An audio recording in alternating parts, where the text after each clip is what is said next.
Mais Dieu n'est pas comme ça. Alléluia. Amen. Dieu est serein et il est loyal.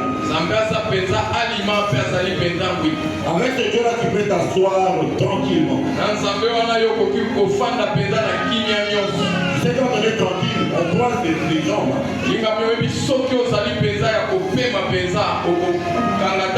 Quelqu'un qui n'est pas serein ne peut pas croiser les jambes.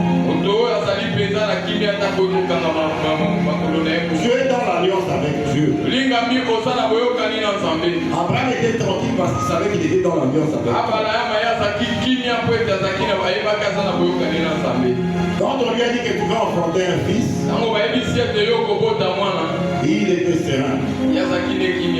Mais Sarah était en train d'écouter. D'ailleurs, elle a rigolé quand on lui a dit que tu vas avoir un enfant.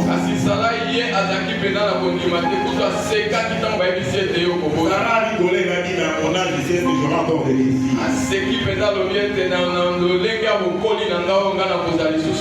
Les gens lui ont posé la question, Sarah, pourquoi tu as dit? Mais Abraham était serein. Lisons dans le livre de Lamentation de Jérémie. Lamentation chapitre 3, verset 21. Nous lisons en puissance du Seigneur Jésus-Christ. Amen. Voici ce que je veux repasser en mon cœur. Ce qui me donnera de l'espérance.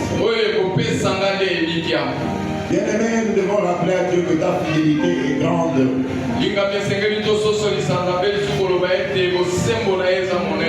Bien-aimé, Joseph avait été vendu par ses propres frères.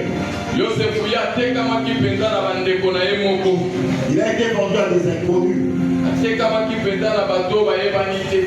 Mais quand vous lisez la Bible devant cette histoire malheureuse, Joseph était tranquille parce qu'il savait qu'il avait une alliance avec un Dieu.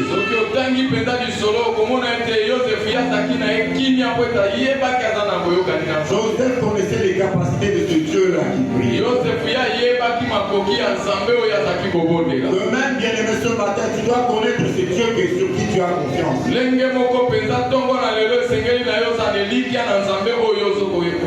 Bien-aimé, cherche à être en alliance avec Dieu si tu n'es pas encore en alliance avec Dieu. Et repose-toi sur sa fidélité. Oh, il faut avoir une foi confiance complète en Dieu. Fais totalement confiance en Dieu. Et cherche à mieux le connaître. Alléluia. Il faut avoir une révélation de ce Dieu-là que tu pries.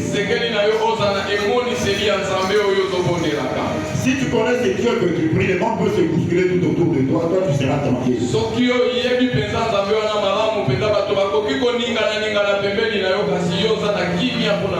Tu diras, je sais où je repose. Je connais ce Dieu. Ce Dieu-là me connaît. Et il m'appelle par mon nom. C'est comme ça que le Seigneur avait dit à notre Père, agrée mes vapeurs. L'Éternel s'était souvenu en fait de l'alliance qu'il avait avec le pasteur Galassi. Devant des situations compliquées, c'est tu auras l'assurance de son amour.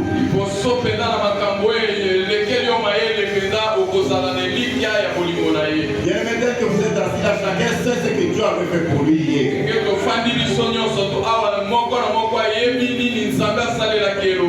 C'est Dieu-là qui t'avait sorti des difficultés hier, il ne change pas.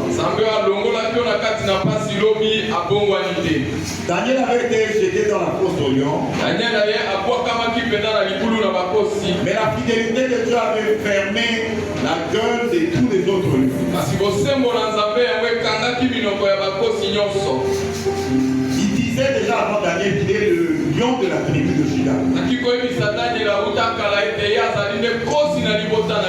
Et lorsque Daniel a été enfermé avec les lions, il a été fidèle à ce qu'il avait déjà prononcé.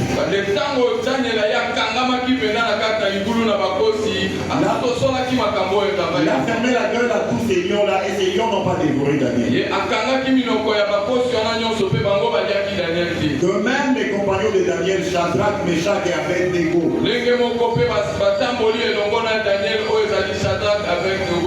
qui, comme Daniel, avait compté sur la fidélité de Dieu,